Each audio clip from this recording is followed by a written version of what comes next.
Hi friends, welcome back. Today I'm going to be showing you how I take some leftover split pea soup from about 2 weeks ago. It was frozen. What's in this pot right here, and how I stretch it to make it enough to feed a family of 3 once again.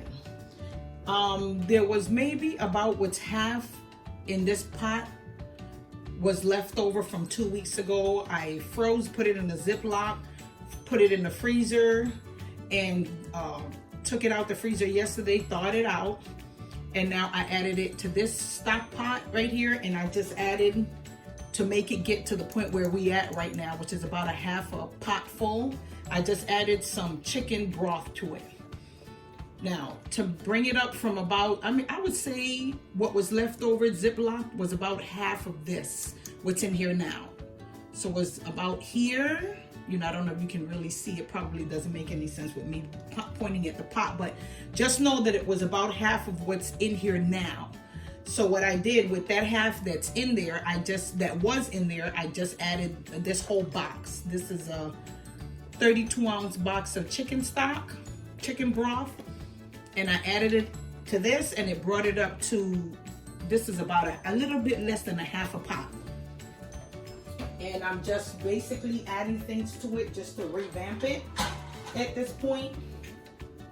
So I'm just gonna add a sofrito cube. I've shown how to make the sofrito on this channel also. There's a video on it and how I just put it in the ice cube trays and pop them in the freezer, and when I want one, I just, you know, take it out and just add it to whatever. So this is just to awaken the flavors again in this soup, because you know all kinds of yummy stuff is in this sofrito. We've got garlic and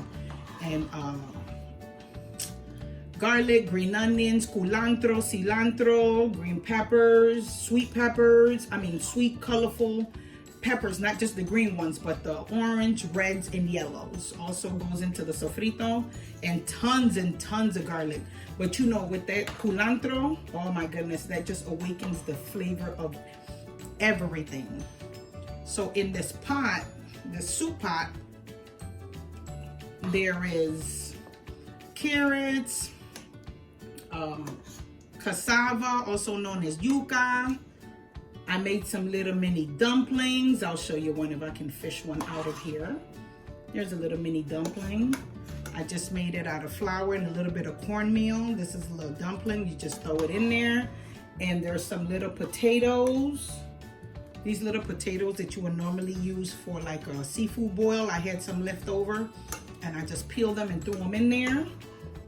And neck bones, because my family, these men, they love neck bones in their soup.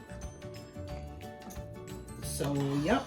And you can already see, look how beautiful it's looking again, because of the sofrito that was added. Starts to break down and adds all those pretty green colors. I love it. Okay, so let's see here. Let me set myself back up here. So now over in this skillet pan right there, I'm gonna just add some chicken. These like chicken breast strips. So what I do is I don't like to, for the remix, because this is basically what this is, what I'm doing right here, I just added a little bit of extra virgin olive oil.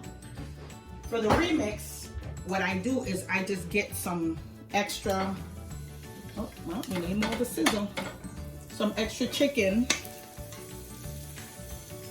and I just brown it, right? I'm just gonna brown this couple little pieces of chicken to add with the neck bone into the pot of soup. But what I do is I add it individually into each person's soup bowl, right over the top. I'll show you what it looks like when I'm done. I just add it right over the top, so I'm not having to go fishing for the soup at the bottom of the pot. Because, you know, it's not a lot of chicken here, and it's just a couple little chicken breast strips. So I'm just gonna brown it real good, and to each person's bowl, they just get some of this. on top of a bowl, you know, on top of a nice bowl of soup. I'm just gonna season this. Of course, you know, adobo goes into everything. I'll show you what the adobo looks like, excuse me, in its original container. Just a little, it doesn't need a lot. And I'm just gonna add a little bit of this Montreal steak.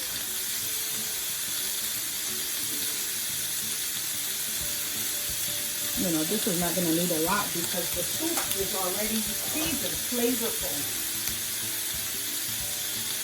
So it doesn't really need the chicken won't need a whole lot of seasoning. I'm just browning it, just gonna cook it a little bit. And like I said, this goes right over the top. This is a nice, yummy weeknight meal that's nice and fast, but healthful at the same time.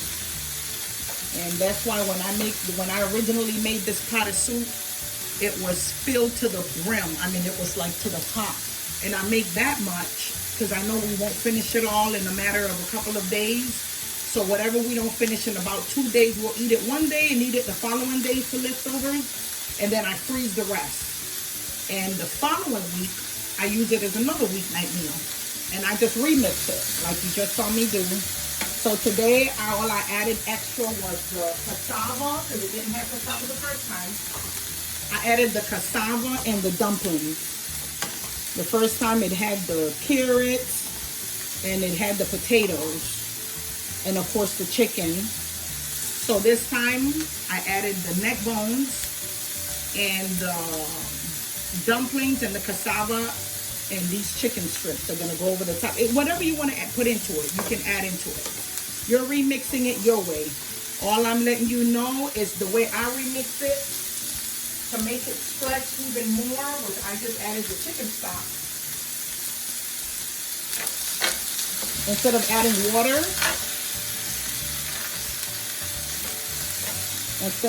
water, I just added the chicken stock, chicken broth. And that has all the yummy, you know, chicken soup type of flavor. So that was all that I did, and that just made it super yummy. Hi. Hi, buddy. Say hi to the people. Oh, hello. Oh, my bad. That's okay. Okay, I'll be back once I bowl up the soup. Okay.